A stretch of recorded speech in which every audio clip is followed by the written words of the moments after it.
Assalamualaikum warahmatullahi wabarakatuh. Saya Dwi Febriani Aminati Mustaqimah, HTMC, NIM 103-22093.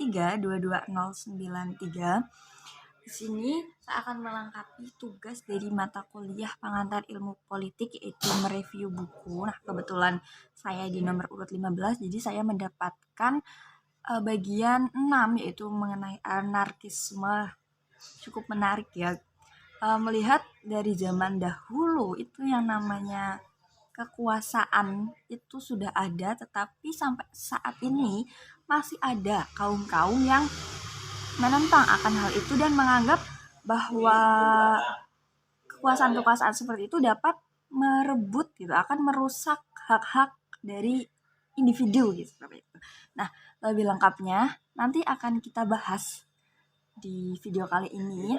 Tapi mohon maaf, mungkin akan sedikit kurang karena pengetahuan saya yang masih minim dan kapasitas otak saya yang mungkin kurang untuk menangkap hal-hal seperti itu.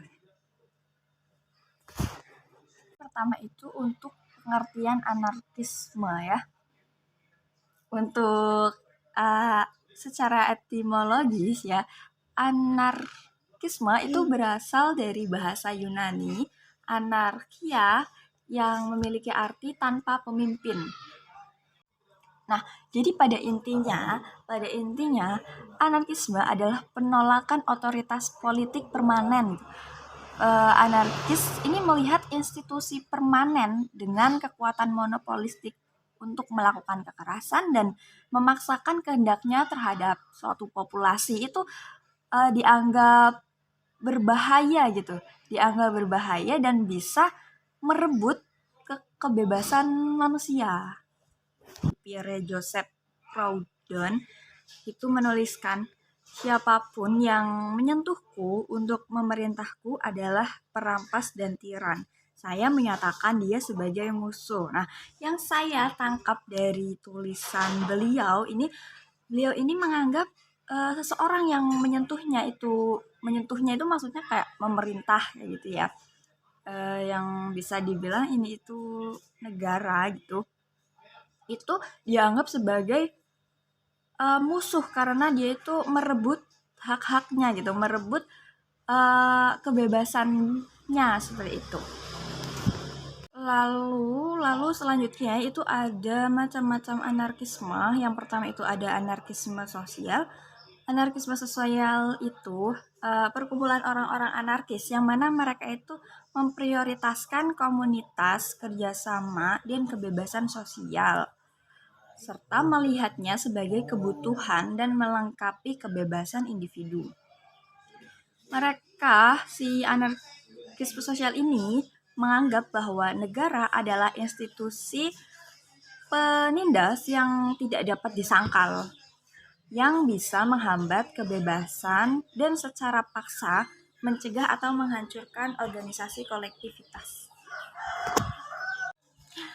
Selanjutnya, itu ada anarkisme individu.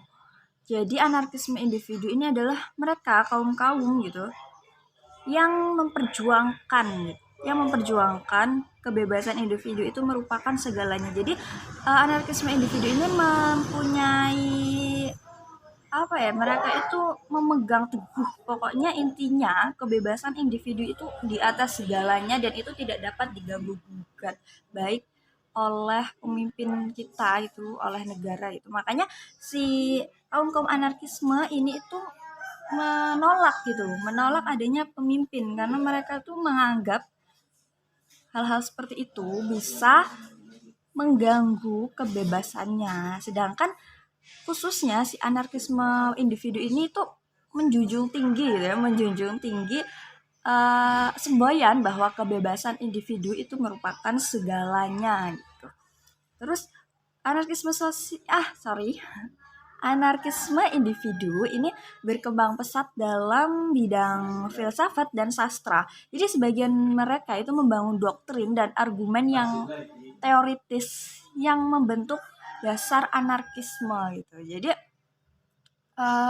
para anarkisme individu ini biasanya mereka itu berkembang itu di filsafat dan sastra gitu. Yang mana dalam hal tersebut itu mereka akan menciptakan gitu, membangun suatu argumen yang teoritis yang mana mereka buat seakan-akan hal itu tuh benar adanya dan memang harus seperti itu. Yang kita tahu kan para sastrawan itu kan mereka mempunyai kemampuan untuk merangkai kalimat-kalimat yang bisa mendoktrin kita untuk mengikuti kemauan si penulis itu. Jadi hati-hati. Baik, saya rasa cukup sekian yang dapat saya sampaikan karena yang dapat saya ambil itu cuma sekian gitu ya.